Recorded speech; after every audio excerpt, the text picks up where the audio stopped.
Welcome back to our channel, ladies and gentlemen. Barely a day after the SADC member states withdrew their support from Raila Amolo Odinga in his quest to become the African Union Commission chairperson, Baba is exuding confidence and is saying he's sure of coming home with a victory. Rigathi Gachagua, the former deputy president, has also sent a very urgent message to Raila Amolo Odinga and to all his supporters, and maybe to a large extent to the African presidents. But as experts are saying, William Ruto is more worried about Raila's election at the AUC than any other person. But I also say that I feel the president sounds more desperate for Raila's win more than Raila himself. And of course that is because of the local politics that we normally have around, and the fact that he looks like he's a serious threat to the 2027 re-election. Now, Team Baba arrived in Addis Ababa to give that moral support and set the mood. And the mood in Addis Ababa is that I can only compare to the red carpet that was laid in 2022 when they were saying this is coming home. Can't you look at the mood?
Now, Rigathi Gachagua took his moment, and this is what he wrote to Baba, or in support of Baba, that Kenya's finance retired Honorable Raila Odinga is undoubtedly the best bet for the African Union Commission chairmanship. Africa deserves the best. There is no doubt about Raila's worldview and championship for African people. As a continent, we need a Raila Odinga character towards the continent of the future. His win in Addis Ababa imprints his quest for his Pan-African spirit he has lived and championed. Raila Odinga's win will be good and progressive for Africa. His victory will be a win for Kenya, our motherland. That is Rigathi Gachagua.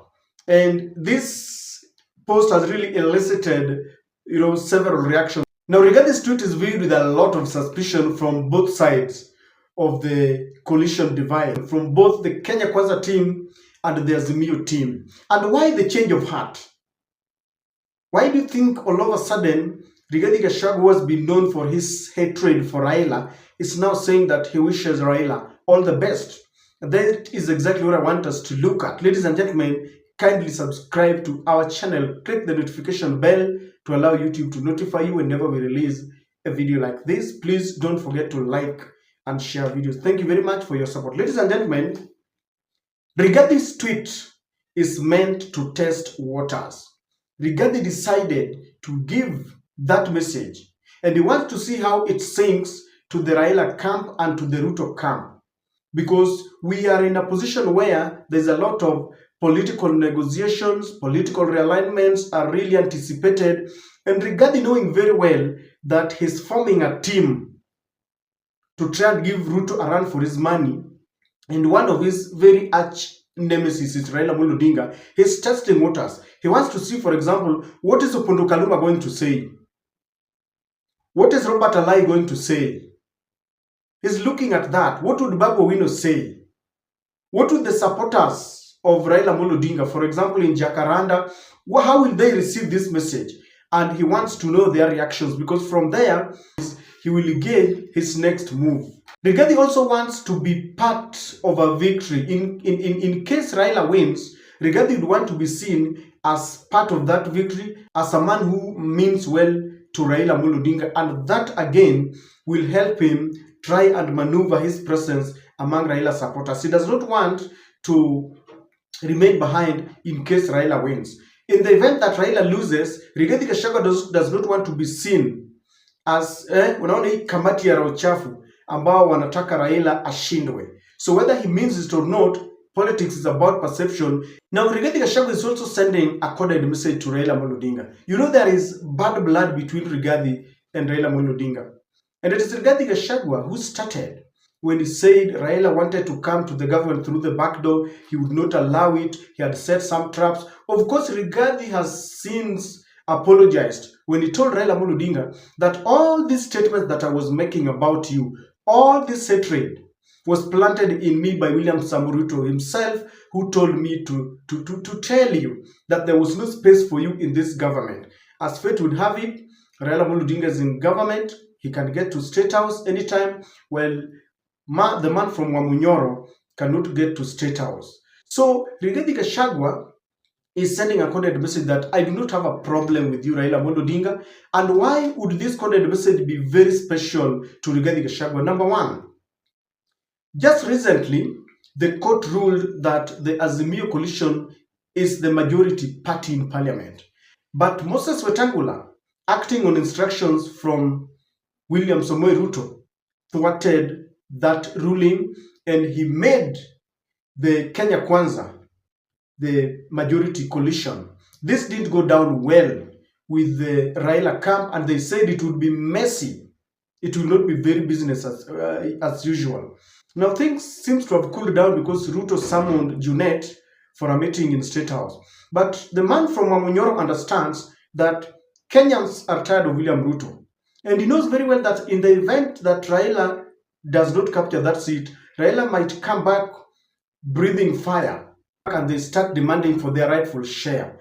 And with this, Rigathi feels, as it has been said, that William Ruto might just face an impeachment motion. And with this, Rigathi is quoting Raila indirectly. He's telling him, brother, in politics, there are no permanent enemies, no permanent friends. In the event that you lose, please come so that we come together. Kalonzo just said it the other day. We've seen Richard Onyonka saying it, that in the event that you lose, please let us work to ensure that Kasongo goes home. So that is why Rigathi is sending that message. Then number two, why it is very important for Rigathi to send this message is the pre-election pact. It is rumored that the Mount Kenya fraternity are considering making Raila a one-term president. And it is said that they are really praying day and night that he loses, because they know very well that in the event that he loses, he's going to give William Ruto sleepless nights, and that they might form a coalition that is already flooded. George Natembeya, Eugene Wamalwa, Martha Karua, Fred Okengo Matiani, Kalonzo Musyoka, you name them. I've seen other names like the former CJ Maraga is also there. I'm not forgetting Okiya Mutata. I'm not forgetting the Bangi man, Wajakoya. So there's a group that is ganging up against William Samoei Ruto. Should Raila come back and decide that now enough is enough, then he might decide to join that camp. And if you look at the person with the most experience, the largest following is Raila Amolo Odinga. And let me tell you, don't start frowning because I've said that they can make Raila one-term president. This can happen. In politics, you never know. You don't rule out any possibility. And so that could also be part of Rigathi's plan.